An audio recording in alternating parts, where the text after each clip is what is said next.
أعوذ بالله من الشيطان الرجيم بسم الله الرحمن الرحيم ولأضلنهم ولأمنينهم ولآمرنهم فليبتكن آذان الأنعام ولآمرنهم فليغيرن خلق الله ومن يتخذ الشيطان وليا من دون الله فقد خسر خسرانا مبينا۔ اللہ رب العزت ارشاد فرماتا ہے اور میں ضرور انہیں گمراہ کروں گا اور انہیں امیدیں دلاؤں گا تو یہ ضرور جانوروں کے کان چیریں گے اور میں انہیں ضرور حکم دوں گا تو یہ اللہ کی پیدا کی ہوئی چیزیں بدل دیں گے، اور جو اللہ کو چھوڑ کر شیطان کو دوست بنائے تو وہ کھلے نقصان میں جا پڑا۔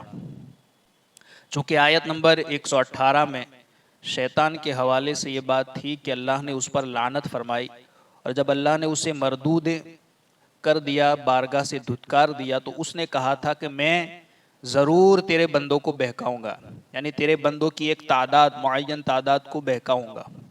اور آگے بھی شیطان ہی کی یہ بات ہے کہ یہ شیطان کا کہنا تھا کہ میں ضرور لوگوں کو طرح طرح کی چیزوں کی، کبھی لمبی عمر کی، کبھی لذات دنیا کی، کبھی باطل خواہشات کی، اور کبھی اور قسم کی امیدیں دلاؤں گا، اور وہ ان امیدوں کی دنیا میں پھرتے رہیں گے اور اللہ عز و جل سے غافل رہیں گے۔ یہ آیت میں جو کہا کہ میں ضرور انہیں گمراہ کروں گا، یہ شیطان کی بولی تھی۔ شیطان نے کہا تھا میں ضرور انہیں گمراہ کروں گا، انہیں امیدیں دلاؤں گا، تو یہ ضرور جانوروں کے کان چیریں گے اور میں انہیں ضرور حکم دوں گا تو یہ اللہ کی پیدا کی ہوئی چیزیں بدل دیں گے، اور جو اللہ کو چھوڑ کر شیطان کو دوست بنائے وہ کھلے نقصان میں جا پڑا۔ تو یہاں لمبی امیدیں رکھنے کی بھی مذمت کی گئی۔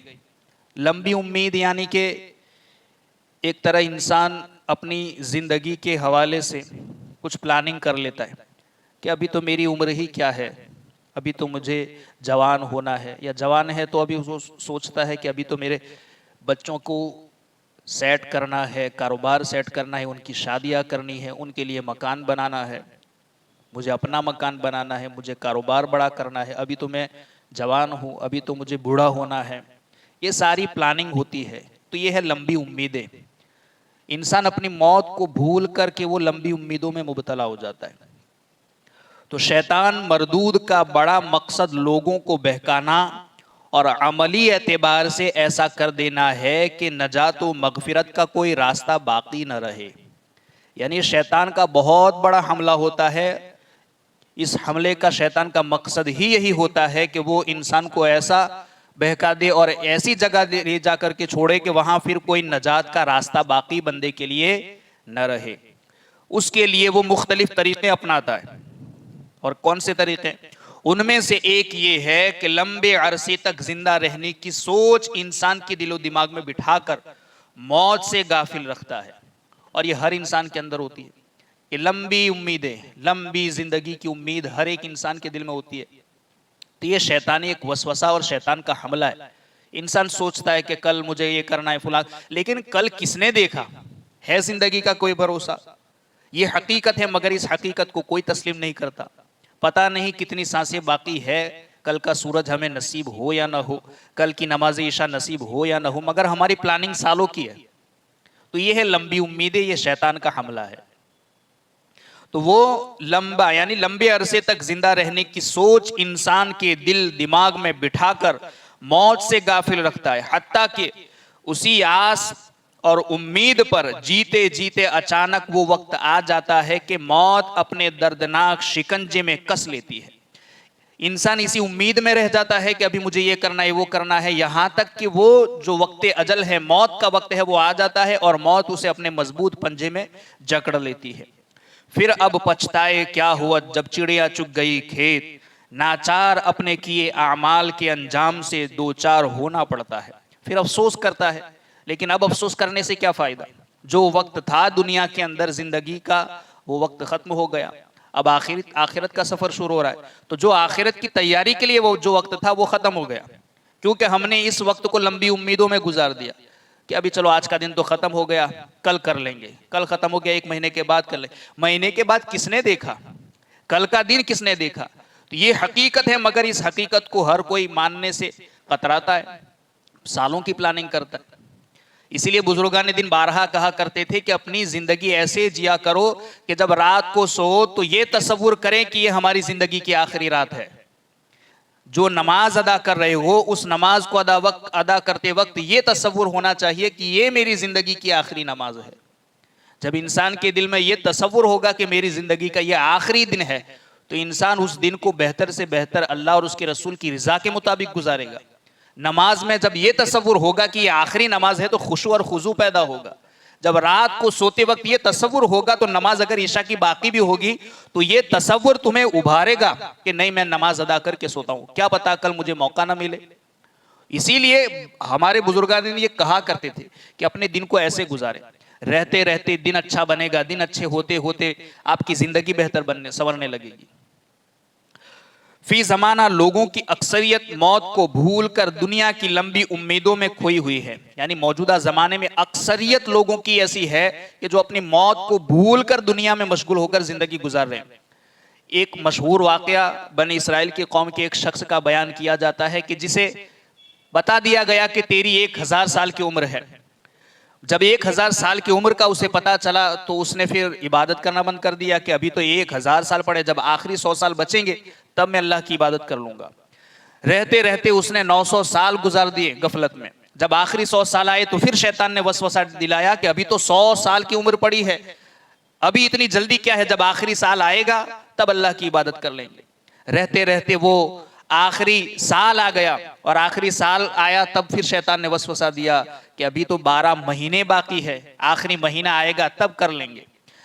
آخری مہینہ آ گیا، آخری مہینے سے آخری ہفتہ آ گیا، آخری ہفتے میں بھی پھر یہ کہ ابھی تو 7-8 دن پڑے ہوئے ہیں، آخری دن آئیں گے تو اللہ کی بارگاہ میں جا کے توبہ کر لوں گا۔ توبہ کا دروازہ قیامت تک کھلا ہے۔ رہتے رہتے آخری دن کا آخری گھنٹہ، آخری لمحہ، یہاں تک کہ موت آ گئی مگر اسے توبہ کی توفیق نہ مل سکی۔ تو یہ ہے لمبی امید جو انسان کو موت سے غافل کر کے امیدوں میں مبتلا کر دیتی ہے۔ تو یہ بہت بڑا خسارہ ہے۔ فی زمانہ لوگوں کی اکثریت موت کو بھول کر دنیا کی لمبی امیدوں میں کھوئی ہوئی ہے۔ امام غزالی علیہ الرحمہ فرماتے ہیں کہ لمبی زندگی کی امید دل میں باندھ لینا جہالت اور نادانی کی وجہ سے ہوتا ہے۔ یعنی یہ لمبی امیدیں باندھنا یہ تو جہالت کی وجہ سے ہے، بے وقوفی کی وجہ سے ہے، ورنہ حقیقت تو یہ ہے کہ انسان کو اپنی ایک سانس لیتا ہے دوسری سانس کا بھی بھروسہ نہیں، یا پھر دنیا کی محبت کی وجہ سے ہوتا ہے، یا تو بے وقوفی کی وجہ سے، نادانی کی وجہ سے، جہالت کی وجہ سے، یا پھر دنیا کی محبت کی وجہ سے ہے۔ جہالت اور نادانی تو یہ ہے کہ آدمی اپنی جوانی پر بھروسہ کر بیٹھے اور بڑھاپے سے پہلے مرنے کا خیال ہی دل سے نکال دے۔ یعنی انسان، جہالت تو یہ ہے کہ انسان اپنی جوانی پر بھروسہ کر کے اپنے بڑھاپے کو بھول جائے اور بڑھاپے سے پہلے مرنے کا خیال ہی دل سے نکال دے کہ ابھی تو میں جوان ہوں، بوڑھا ہونا ہے۔ اور یہ ہر ایک کے دل کی کیفیت ہوتی ہے، ہر انسان کے دل میں یہ وسوسہ ہوتا ہی ہے کہ ابھی تو بہت عمر پڑی ہوئی ہے۔ یہ جہالت ہے۔ اسی طرح آدمی کی ایک نادانی یہ ہے کہ تندرستی کی حالت میں ناگہانی موت کو ناممکن سمجھے۔ یعنی یہ سمجھتا ہے ابھی تو میں تندرست ہوں، توانا ہوں، طاقتور ہوں، مجھے کیا ہو سکتا ہے۔ مگر کیا ہم نے نہیں دیکھے ہم سے بڑے طاقتور، توانا، تندرست، چلنے پھرنے والے اچانک موت کا شکار ہو گئے، موت نے اچانک ان کو اپنا لقمہ بنا لیا۔ تو ایسا نہیں، آپ اپنی تندرستی پر بھی بھروسہ نہیں کر سکتے، آپ اپنی جوانی پر بھی نہیں کر سکتے۔ لہٰذا ایسے شخص کو چاہیے کہ وہ ان باتوں میں غور کریں۔ کیا لاکھوں بچے جوانی کی دہلیز پر پہنچنے سے پہلے ہی راہ عدم نہ ہوئے؟ یعنی کہ لاکھوں بچے ایسے ہیں جو جوانی کی دہلیز پر بھی نہیں پہنچے تھے کہ موت کا شکار ہو گئے۔ اور کیا ہزاروں انسان چڑھتی جوانی میں موت سے ہم آگوش نہ ہوئے؟ اور ہزاروں لاکھوں انسان کیا جوانی میں پہنچ کر موت کا لقمہ نہیں بنے؟ کیا سینکڑوں نوجوان بھری جوانی میں لقمہ اجل نہ ہوئے؟ کیا دسیوں نوجوان بیماریوں کا شکار نہ ہوئے؟ ان باتوں میں غور و فکر کے ساتھ ایک اور بات دل میں بٹھا لے کہ موت اس کے اختیار میں نہیں ہے کہ جب یہ چاہے گا تو اسی وقت آئے گی۔ اس طرح جوانی یا کسی اور چیز پر بھروسہ کرنا خود ہی ایک نادانی نظر آئے گی. یعنی موت ہمارے ہاتھ میں نہیں ہے کہ ہم جب چاہیں گے تب آئے گی، بڑھاپے میں آئے گی، جوانی گزرنے کے بعد آئے گی. ایسا نہیں ہے. موت کبھی بھی آ سکتی ہے. جب اس کا وقت ہوگا اچانک سامنا ہوگا، پھر پچھتائے کچھ نہیں ہوگا. افسوس کے ہاتھ ہتھیلی ملتے رہ جاؤ گے مگر وقت نہیں دیا جائے گا. وہ کہتے ہیں نا کہ مرتے وقت ہر انسان پڑھے گا قرآن کی آیت رب ارجعونی لعلی اعمل صالحا فیما ترکت. انسان کہے گا اے میرے پروردگار، اے میرے خدا، اے میرے اللہ، مجھے دنیا میں واپس بھیج دے. اب میں جو چھوڑ کر آیا ہوں اس میں نیکی کروں گا. اب میں ایک لمحے کے لیے بھی غفلت نہیں کروں گا. میں اپنا مال چھوڑا ہے تو مال کے ذریعے نیکی کروں گا. اولاد چھوڑ کے آیا ہوں تو اولاد کے ذریعے نیکی کروں گا. میں اپنا پورا وقت تیری عبادت میں لگاؤں گا. مگر اس وقت 1000 کیا لاکھ مرتبہ بھی پڑھنے کے باوجود تمہیں دوبارہ موقع نہیں دیا جائے گا. اس سے پہلے کہ وہ وقت آ جائے اور موقع نہ ملے، آج موقع ہے، ہمیں اسے غنیمت سمجھ کر اس کا فائدہ اٹھانا چاہیے. تو یہ نادانی ہے. لمبی زندگی کی امید کی دوسری وجہ دنیا کی محبت ہے کہ انسان دنیا کی اس رنگین زندگی میں یا دنیا کی عیش و عشرت والی آرام دہ زندگی میں مبتلا ہو کر اپنی موت کو بھول گیا ہے. کیسے انسان مبتلا ہے دنیا کی محبت میں؟ کہ انسان اپنے دل کو تسلی دیتا رہتا ہے کہ ابھی تو زمانہ پڑا ہے، ابھی کس نے مرنا ہے، میں پہلے یہ مکان بنا لوں، فلاں کا کاروبار شروع کر لوں، اچھی گاڑی خرید لوں، سہولیات سے اپنی زندگی بھر لوں، جب بڑھاپا آ جائے گا تو اللہ اللہ کرنے لگ جائیں گے. اور یہی انسان کی آج کی سوچ بھی یہی ہے. آج کی اکثریت مسلمانوں کی یہ ہے کہ بڑھاپے میں مسجد کا کونا پکڑ لیں گے. ابھی تو نوجوانوں کی بھی یہ سوچ بنتی چلی جا رہی ہے کہ ابھی داڑھی رکھ کے میں کیا کروں گا، ابھی تو میری جوانی ہے، بڑھاپا ہوگا تو میں داڑھی رکھ لوں گا. تو یہ سوچ ہے جو لمبی زندگی اور لمبی امیدوں میں مبتلا ہو کر انسان غفلت میں زندگی گزار رہا ہے. اچانک موت کا سامنا ہوگا تو پھر افسوس کرنا پڑے گا. اس سے پہلے کہ وہ وقت آ جائے ہمیں سنبھل جانا چاہیے. دنیا کی محبت میں انسان یہ سوچتا ہے کہ بڑھاپے میں اللہ اللہ کرنے لگ جائیں گے. اسی طرح ہر کام سے 10 کام نکلتا چلا جاتا ہے. یعنی کوئی بھی ایک کام سوچتا ہے پھر اس کام سے 10 کام نکالتا چلا جاتا ہے، حتیٰ کہ ایک دن پیغام اجل آ پہنچتا ہے. اب پچھتانے کے علاوہ اس کے پاس کچھ نہیں بچتا. وہ اپنی امیدوں کو بڑھاتا چلا جاتا ہے. مکان ایک تھا تو اب سوچتا ہے کہ 2 منزلہ کر لو. 2 منزلہ کر لیا تو پھر سوچتا ہے اس میں ٹائلیں لگا لوں. ٹائلز بھی لگا لیتا ہے تو پھر سوچتا ہے کہ اور زیادہ خوبصورت بنا لوں. مکان میں یہ کر لوں، اے سی لگوا لوں، فلاں کر لوں، گاڑیاں لے لوں، یہ گاڑیاں تو اس سے بہتر گاڑی لے لوں. یعنی امیدیں ختم نہیں ہوتی، یہاں تک کہ زندگی ختم ہو جاتی ہے اور موت آ جاتی ہے. اور پھر افسوس کرنے سے بھی کوئی فائدہ نہیں ہوتا. اس میں مبتلا شخص کو چاہیے کہ دنیا کی بے ثباتی اور اس کی حقیقت کے بارے میں معلومات حاصل کرے، کیونکہ جس پر دنیا کی حقیقت آشکار ہو جائے کہ دنیا کی لذت چند روزہ ہے اور موت کے ہاتھوں اسے ایک دن ختم ہونا ہی ہے، وہ اسے عزیز نہیں رکھ سکتا. یعنی یہ دنیا کی حقیقت ہے کہ دنیا کسی کو نہیں ملی. چاہے ہم سے پہلے بھی بہت بڑے بڑے لوگ گزرے کہ جو اس دنیا کے اندر بہت کچھ حاصل کرنا چاہتے تھے، مکان بھی بنانا چاہتے تھے، گاڑیاں بھی حاصل کرنا چاہتے تھے، تجارت بھی بڑی کرنا چاہتے تھے. الہاکم التکاثر حتی زرتم المقابر. اللہ فرماتا ہے کہ کثرت طلبی نے تمہیں ہلاک کر دیا یہاں تک کہ تم نے اپنی قبروں کا منہ دیکھ لیا. چاہے وہ عزت و جاہ کی کثرت طلب ہو، چاہے مال کی کثرت طلب ہو، چاہے منصب کی کثرت طلب ہو، یہ کثرت طلب زیادتی حاصل کرنے کی طلب نے تمہیں ہلاک کر دیا یہاں تک کہ تم نے قبروں کا منہ دیکھ لیا.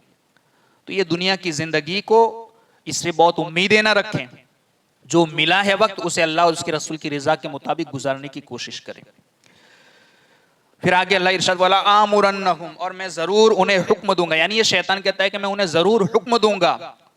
کہ یہ شیطان کا قول ہے کہ اس نے کہا کہ میں لوگوں کو حکم دوں گا کہ وہ بتوں کے نام پر جانوروں کے کان چیریں گے اور اس طرح کی دوسری حرکتیں کریں گے. چنانچہ لوگوں نے ایسا ہی کیا کہ اونٹنی جب 5 مرتبہ بچہ جن دیتی تو وہ اس کو چھوڑ دیتے اور اس سے نفع اٹھانا اپنے اوپر حرام کر لیتے اور اس کا دودھ بوتوں کے لیے وقف کر دیتے اور اس کو بحیرہ کہتے تھے.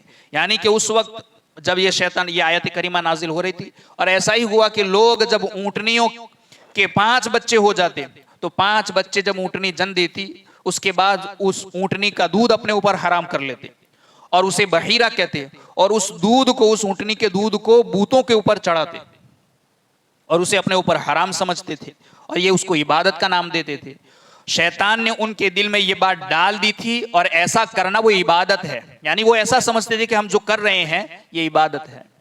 اللہ تعالیٰ کی پیدا کی ہوئی چیزوں میں خلاف شرع تبدیلیاں کرنے کا شرعی حکم، یہاں یہ بھی ہے کہ اللہ نے جو چیزیں پیدا کی ہے اس کے خلاف کرنا یہ بھی بہت بڑا جرم ہے، جیسا کہ شیطان نے کہا تھا کہ میں انہیں اللہ کی پیدا کی ہوئی چیزوں میں تبدیل کروا دوں گا، اس میں تبدیلیاں کرواؤں گا، خلاف شرع کام کریں گے۔ شیطان نے ایک بات یہ بھی کہی کہ وہ لوگوں کو حکم دے گا کہ وہ اللہ تعالیٰ کی پیدا کی ہوئی چیزیں ضرور بدلیں گے۔ یاد رہے کہ اللہ عز و جل کی پیدا کی ہوئی چیزوں میں خلاف شرع تبدیلیاں حرام ہیں، خلاف شرع تبدیلیاں یعنی جو شریعت کے خلاف کام ہو وہ کرنا کیا ہے؟ حرام ہے۔ احادیث میں اس کی کافی تفصیل موجود ہے، یہاں 4 حدیثیں ہیں، سماعت فرما لیں۔ حضرت ابو ہریرہ رضی اللہ تعالیٰ عنہ سے مروی ہے، سرکار دو عالم صلی اللہ علیہ وسلم نے ارشاد فرمایا، سرکار دو عالم صلی اللہ علیہ وسلم نے اس مرد پر لعنت فرمائی جو عورت کا لباس پہنے، اور اس عورت پر لعنت فرمائی جو مرد کا لباس پہنے، یعنی اللہ کی پیدا کی ہوئی چیز کو یہ خلاف شرع تبدیل کرتے ہیں، تو اس مرد پر بھی لعنت فرمائی جو عورت کا لباس پہنے، اور اس عورت پر بھی لعنت فرمائی جو مرد کا لباس پہنے۔ اسی طرح دوسری حدیث میں حضرت عبداللہ ابن عباس سے روایت ہے، فرماتے کہ نبی اکرم صلی اللہ علیہ وسلم نے زنانہ مردوں اور مردانی عورتوں پر لعنت فرمائی، یعنی زنانہ مرد عورتوں کی صفتیں اپنانے والے، عورتوں سے مشابہت کرنے والے، عورتوں کی طرح بننے سورنے سجنے والے، عورتوں کے لباس پہننے والے، یعنی اپنے آپ کو عورتوں کے مشابہ بنانے والوں پر اللہ کے رسول نے لعنت فرمائی، اور مردانی عورتوں پر، اور جو عورتیں مردانہ صفتیں اپناتی ہیں یا مردانہ لباس پہنتی ہیں یا مرد کی جو چیزیں وہ استعمال کرتی ہیں، مردوں کی طرح بننے کی کوشش کرتی ہیں، ان پر لعنت فرمائی۔ ارشاد فرمایا انہیں اپنے گھروں سے باہر نکال دو، اللہ کے رسول نے لعنت بھی فرمائی اور کہا انہیں اپنے گھروں سے باہر نکال دو۔ تیسری حدیث حضرت ابو ہریرہ سے روایت ہے، فرماتے ہیں کہ حضور اقدس صلی اللہ علیہ وسلم نے فرمایا، عورتوں سے مشابہت اختیار کرنے والے مرد اور مردوں سے مشابہت کرنے والی عورتیں صبح شام اللہ تعالیٰ کی ناراضگی اور اس کے غضب میں ہوتی ہیں، یعنی جو عورتوں سے مشابہت اختیار کرتا ہے، عورتوں کی طرح لباس پہنتا ہے، عورتوں کی طرح اپنے آپ کو بنانے کی کوشش کرتا ہے، عورتوں کی طرح کرے بالیاں کانوں میں یا جو بھی عورتوں کی صفتیں ہیں تو عورتوں کی طرح بننے کی کوشش کرتا ہے۔ اسی طرح جو عورتیں مردوں کی طرح بننے کی کوشش کرتی ہیں، اللہ کے رسول فرماتے ہیں وہ صبح شام اللہ کی ناراضگی اور اللہ کی غضب میں ہوتے ہیں اور اللہ کی لعنت ہے ان پر۔ چوتھی حدیث حضرت عبداللہ ابن عمر رضی اللہ تعالیٰ عنہما سے ہے، فرماتے ہیں کہ تاجدار رسالت صلی اللہ علیہ وسلم نے اپنے بالوں میں دوسروں کے بال لگانے والی یا اور لگوانے والی اور بدن گودنے والی اور گدوانے والی پر لعنت فرمائی ہے۔